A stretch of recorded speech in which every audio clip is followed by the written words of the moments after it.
Et comme chaque jour, on démarre cette émission avec la session de rattrapage de Jean-Luc Lemoyne. Et alors donc, nous recevons ce matin Jean-Luc Quentin Bataillon, député Renaissance, président de la commission d'enquête sur la TNT. Oui, je suis très content parce que j'ai un gros point commun avec monsieur Bataillon.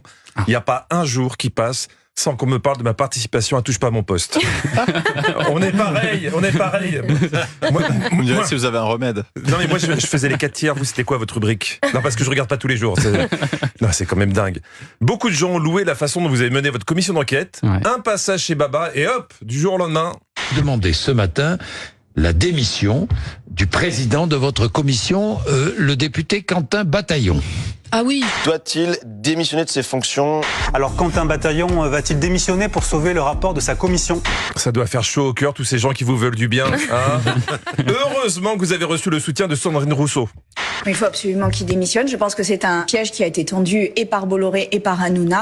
En quelques semaines, vous avez tout connu. Vous êtes passé de super en vogue à on veut plus en entendre parler. On n'avait pas vu ça depuis la tectonique. Bon, le plus dur évidemment, c'est Thierry Ardisson qui vous a blacklisté de sa fiesta de Légion d'honneur et qui a publié ce message. Tu devrais savoir qu'on ne dîne pas avec le diable, même avec une longue cuillère. Oui, pas de petit four, juste parce que vous avez fait un passage sur C8, chaîne de Vincent Bolloré. Bon, là, je vous rassure, ça devrait aller mieux, vous êtes sur Europe 1.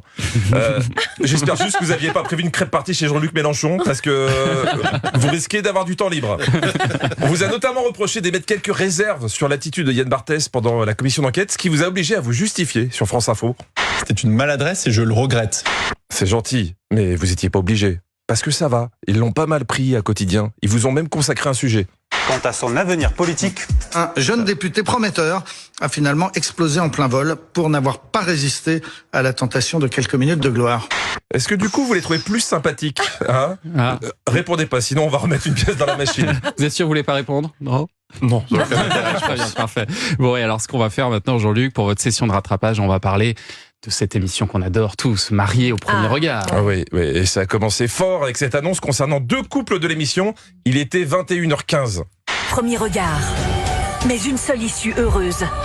Parce que l'un de ces 2 couples fera ce soir le choix incroyablement difficile de se dire non. Oui, c'est incroyablement difficile de dire non à quelqu'un que t'as jamais vu. Mais ça va, dans cette émission, ils exagèrent pas sur le teasing. Donc à 21h23, 8 minutes plus tard. Quel couple repartira chacun de son côté en France sans s'être mariés? Jean-Nicolas et Laurie ou Romain et Clémence? Je vous rappelle que l'émission, c'est une expérience scientifique où des spécialistes trouvent le partenaire idéal grâce à des statistiques. Eh ben, j'ai jamais vu une émission faire autant de teasing pour annoncer que leur concept ne marche pas. Car à 21h46... Laurie et Jean-Nicolas vont-ils se dire oui? Qui d'eux ou de Romain et Clémence n'auront pas la chance de se marier aujourd'hui? J'ai un scoop. J'ai le premier texte que devait lire la voix off. Quel couple nous a niqué le concept malgré nos putains de 80% de compatibilité. Merci les blaireaux, super, on passe pour des quiches dans Culture Média. Moi je comprends pas. Je comprends pas que ça marche pas, qu'il y ait des ratés, parce que quand tu écoutes la voix off, tu sens qu'entre les gens qu'ils ont repérés, ça ne peut que coller. Lui qui a toujours choisi ses partenaires uniquement sur des critères physiques. Généralement, je me dirige plutôt vers des femmes avec un physique hyper attirant. Jean-Nicolas réussira-t-il à ne pas être décontenancé par cette femme si différente de toutes celles qu'il a connues? C'est sympa. Je sais pas si l'enchaînement de ces phrases est très flatteur pour la jeune femme. Bon allez, on arrête le suspense. On va voir Romain et Clémence. Je dis pas que pour arriver à eux, M6 a tiré en longueur. Je dis juste que j'avais l'impression de re-regarder l'Eurovision. Alors, il se passe quoi? Romain, désirez-vous vous marier avec Clémence? Non. Oh! Vous avez entendu le « oh » derrière. Je pense que c'est quelqu'un de la production qui croit que les 80% de compatibilité, c'est comme 80% de cacao dans le chocolat. C'est vérifié. Et ben là, non. Donc, Romain a dit non. Mais le préposé au mariage a quand même enchaîné avec ça.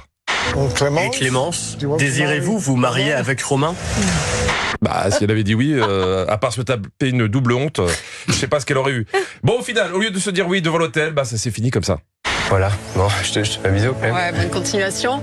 Prends soin de tes petits chats. Et puis, c'est gentil, merci. Bonne route. Voilà, bonne route, une grosse passion. Bienvenue dans la nouvelle émission d'M6, Vieux couple au premier regard. Je vous fais la suite demain.